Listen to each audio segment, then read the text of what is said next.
Hello, dear viewers. We are live from our headquarters at Asmara with your domestic and international news in brief. I am Zahra Buduri. It's exactly 10:30 p.m. on Eritrea's local time. Before your news in brief, your major heads up. Eritrea participates at the annual meeting consumption on phytosanitary measures. Congress of Youth Workers Organization. Russia protests over provocative actions by U.S. forces in Syria. Iran vows revenge on Israel, and more on your domestic.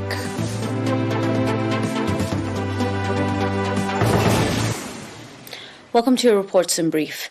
Eritrea has participated at the 17th annual meeting of the Commission on Phytosanitary Measures that was held in Rome from 27 to 31st of last March.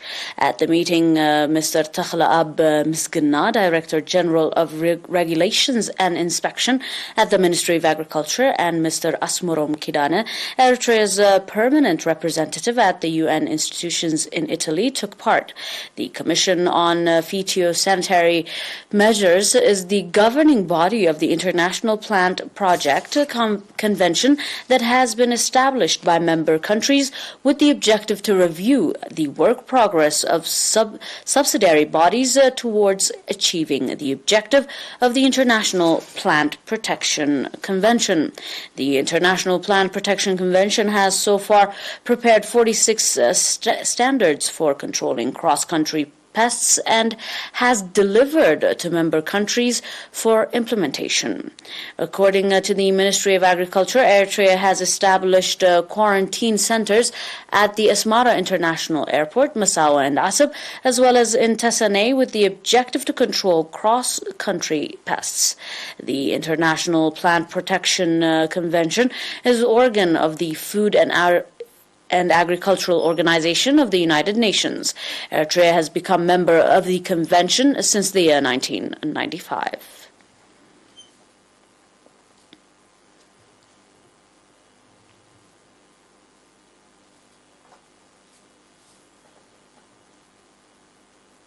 On your final domestic, Youth Workers Organization in the subzone of Hagaz, Asmat, Habro, Hamal Malo, Halhal, Galab, and Ilabrad conducted Congress from 2 to 29 March under the theme Strong Organization for Sustainable Development.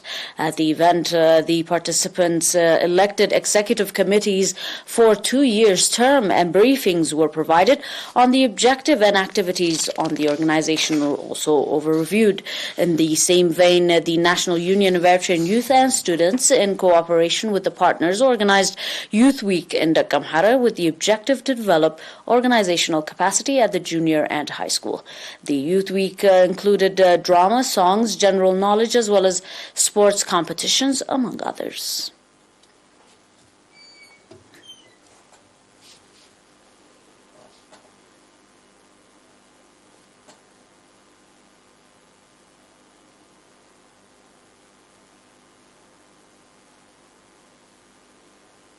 More on your international line after this.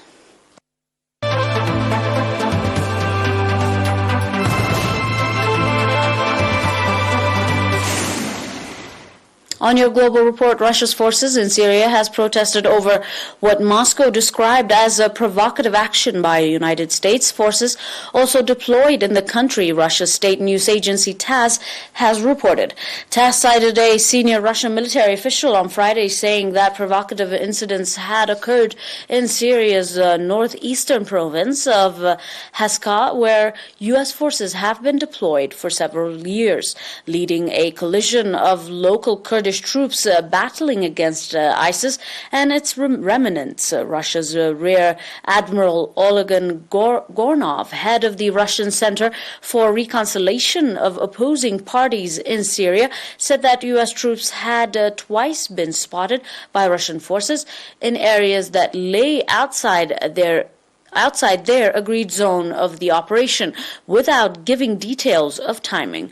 Russia, which together with Turkey is carrying out a joint patrol in northern Syria, has agreed on special zones where the U.S.-led coalition can operate as it takes on hundreds of ISIL fighters camped in desolated areas of Syria where neither the coalition nor the Syrian army exerts full control. The U.S.-led coalition has been engaged in Syria for almost 8 years, while Russia intervened in the Syrian civil war in the year 2015, tipping the balance in President Bashar al-Assad's favor. Moscow has since expanded its military facilities in Syria with a permanent air and naval bases. Last week, the U.S. carried out multiple air attacks in Syria against what is said were Iran-alleged armed groups, which the Pentagon blamed for a previous drone attack. U.S. officials, however, said in the attack by the armed group killed a U.S. military contractor, injured another, and wounded about a dozen U.S. soldiers at a collision based on the northeastern of the country near Hezha city. On your proceeding international, Iran has pledged to retaliate after claiming that an officer in its Revolutionary Guard Corps was killed on Friday in an Israeli attack near the Syrian capital, Damascus, where Jerusalem has not responded to the Iranian allegations in keeping with its unofficial policy of rarely commenting on strikes in the region. The IRGC said of the apparent Israeli strike in the statement broadcasted by Iranian media on Friday. The Islamic Revolutionary Guard Corps has announced that the Metrodome of Guardsman Mild Hydri, one of the IRGC's military advisors and officers, Tehran called the attack a criminal action which it pledged would not go unanswered. As Iran's influences in Syria grew thanks to its support for President Bashar al-Assad in the civil war which began in the year 2011, Israel has frequently struck what it says are Iran-linked targets within the country. Tehran maintained, however, that its officers serve in adversary positions only. It has reported lost dozens of the IRGC officers throughout the conflict. According to Reuters, Hezbollah, the Lebanese militant group, and various Iraqi paramilitary outfits, all backed by Iran, have fortified positions in and around Damascus, as well as in Syria's north, east, and south. According to local reportings, Israel launched the barrage of missiles shortly after midnight in local time early on Friday. As reports say, Syria claims to have shut down an unknown number of missiles. The Foreign Ministry of Iran, however, and Syria have both strongly condemned Friday's air attack. As reported to last week, the Pentagon said Iran-linked militant killed an American contractor and injured another in a drone attack as well. At a base housing U.S. soldier, Washington retaliated to this report and same day with an attack on facilities used by RGC guards in Syria, connected with the previous report. On your final international, devastating storms inflicting major damage across several U.S. states on Friday night, with reports of multiple deaths in the South and Midwest as tornadoes tore off cities. A mass, in quotation, casualty incident was declared after powerful gusts caused a roof collapse at a music venue in Boulevard, Illinois, according to local officials. The collapse occurred during a concert at the Apollo Theater in Boulevard, located some 70 miles northwest of Chicago, aimed high winds from a severe thunderstorm.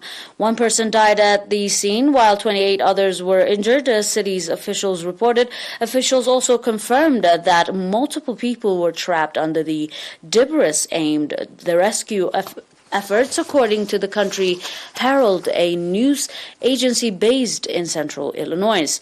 The outlet added that 20 ambulances were deployed to the Apollo to treat the wounded, while the Boulevard Fire Department called on neighboring districts to send assistance.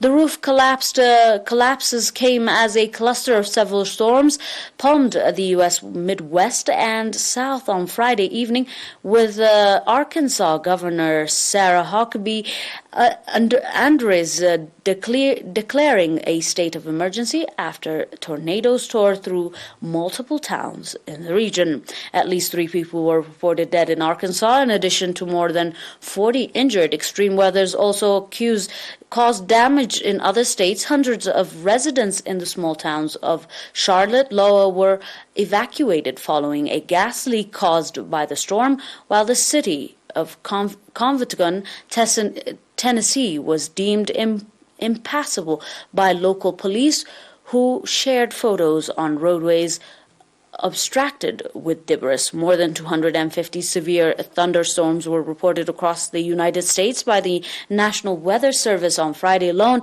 as well as 120 tornadoes warnings, and dozens of them issued within moments of one another. Dear viewers, that is all for now with your domestic and international news in brief. Until we are back with some more news, do stay tuned for more news and stay with the rest of our programs. But until then, these are a recap of today's major headlines.